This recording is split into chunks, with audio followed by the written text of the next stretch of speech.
Shalom à tous les frères et sœurs en Yehoshua Mashiach, notre Seigneur Jésus-Christ. Je suis le frère Serge de l'île de la Réunion, je suis docteur enseignant de la parole de Dieu en Yehoshua Mashiach, notre Seigneur Jésus-Christ.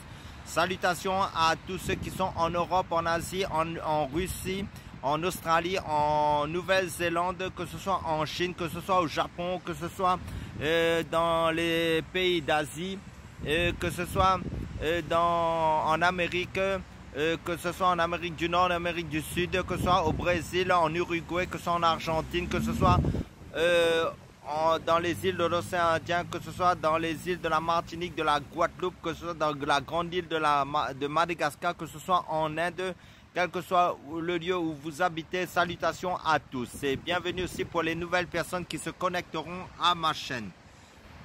Car sur ma chaîne, pour introduire un peu, nous faisons que parler de la parole de Dieu, du Seigneur Jésus-Christ, car la Bible est christocentrique. Tout est centré sur Jésus-Christ pour le salut de notre âme.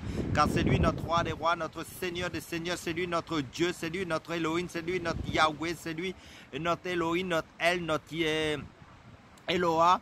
Et c'est lui notre pain de vie, la source d'eau vive, notre chemin, notre vérité, notre vie. Car c'est Jésus-Christ qui est l'abondance de la vie.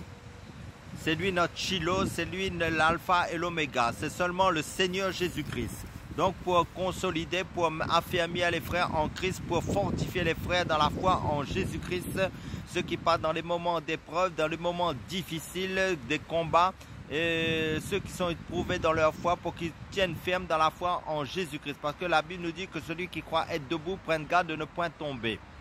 Donc pour affermir, pour maintenir les frères éveillés spirituellement, car Jésus-Christ revient prendre son église dans la sanctification et la paix. Amen. Et donc nous allons prendre deux passages dans la Bible, là où il nous est dit dans Ésaïe chapitre 5 verset 20, et malheur à ceux qui appellent le mal bien et le bien mal, et qui mettent les ténèbres pour la lumière et la lumière pour les ténèbres, qui mettent la mer pour le doux et le doux pour la mer.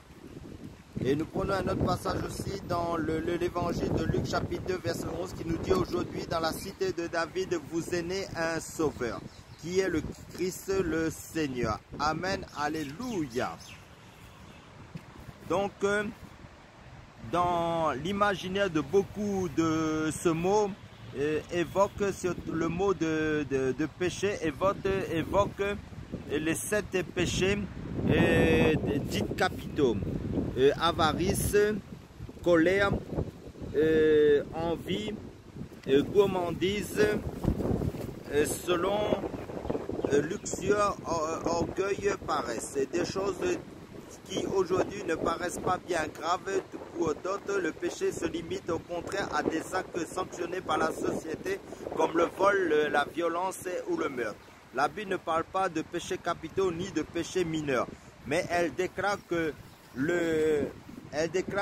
péché c'est désobéir à Dieu. Il a indiqué ce qu'il attend des hommes dans la loi qu'il avait donnée à son peuple. On y trouvait par exemple que nous devons aimer Dieu de tout notre cœur, aimer tous les hommes comme nous nous aimons nous-mêmes, et que le simple fait de mentir ou même de convoiter ce qui ne nous appartient pas est un péché. Si nous avons désobéi sur un seul point, nous méritons le châtiment de Dieu.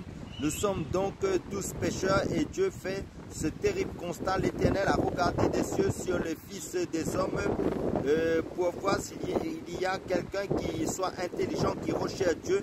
Ils se sont tous détournés, il n'y a personne qui fasse le bien, non pas même un seul. Selon le psaume chapitre 14 verset 2 à 3. 2 à 3, mais si Dieu est juste et ne peut pas fermer les yeux sur le péché, il est aussi à moi et il a trouvé un moyen magnifique pour nous sauver. Parce que la Bible nous dit: car Dieu a tant aimé le monde qu'il a donné son Fils unique Jésus-Christ, afin que quiconque croit en lui ne périsse point, mais qu'il ait la vie éternelle. Donc Jésus-Christ s'est fait malédiction à la croix pour que nous soyons bénédiction en lui. Car la Bible nous dit dans Romains chapitre 5 verset 8, lorsque les temps ont été accomplis, Dieu a envoyé Mais Dieu prouve son amour envers nous lorsque nous étions encore des pécheurs. Christ est mort pour nous. Amen. Donc, Ça signifie quoi? Ça veut dire Dieu s'est fait chair et selon le livre de Timothée, Dieu s'est manifesté en chair sur cette terre à travers Jésus-Christ et il a marché sur cette terre, il a porté tous nos péchés à la croix parce que le fondement de la vie chrétienne c'est que Jésus-Christ est mort pour nos péchés, qu'il a été enseveli et qu'il est ressuscité le 3e jour pour que nous soyons sauvés. Parce que la Bible nous dit il n'y a de salut en aucun autre, car il n'y a sous le ciel aucun autre nom qui a été donné si ce n'est par le nom du Seigneur Jésus-Christ par lequel nous devrions être sauvés. Amen, alléluia. Donc la seule unique solution c'est son Fils Jésus-Christ, car il y a un seul médiateur en Dieu les hommes, Jésus-Christ homme, qui s'est donné en rançon pour nous tous. Amen.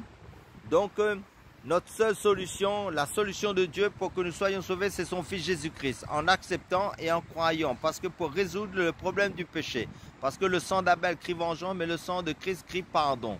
Donc il fallait un sang pur pour nous racheter.